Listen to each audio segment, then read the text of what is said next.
Praise the Lord.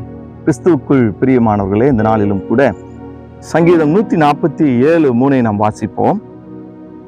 இருதயம் நொறுங்குண்டவர்களை குணமாக்குகிறார், அவர்களுடைய காயங்களை கட்டுகிறார்.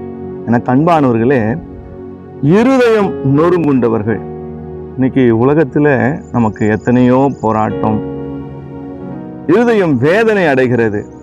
நம்முடைய வேதனைக்கெல்லாம் தீர்வு இயேசு மட்டும்தான். அவர் நம்முடைய காயங்களை கட்டுகிறார். ஒரு சில பேர் நம்முடைய வாழ்க்கையில செய்த காரியங்கள் நம்முடைய இருதயத்தை காயப்படுத்தி இருக்கலாம். இன்னைக்கு உலகத்துல நம்ம வாழ்கிற இந்த உலகத்துல அநேக நம்மளை காயப்படுத்தி இருக்கலாம். அதற்கு மருந்து இயேசு மட்டும்தான். வாழ்க்கையில அந்த காயங்கள் ஆற வேண்டுமா? நீங்க சொல்லலாம், பாஸ்டர் என் வாழ்க்கையில இந்த பிரச்சனைகளுக்கெல்லாம் காயம் போடவே முடியாது பாஸ்டர். நான் சொல்லுகிறேன், உன்னுடைய காயத்துக்கு மருந்து இயேசு.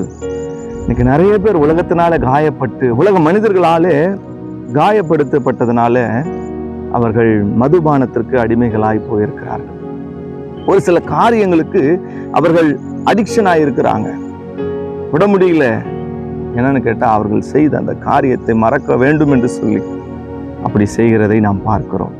நான் சொல்லுகிறேன், இயேசு உங்கள் காயங்களை கட்டுகிறார், காயம் கட்டுவார். God bless you. சந்தோஷமா இருங்க. கர்த்தர் உங்கள் இருதயங்களை ஆற்றி தேற்றுகிறார். ஆமென்.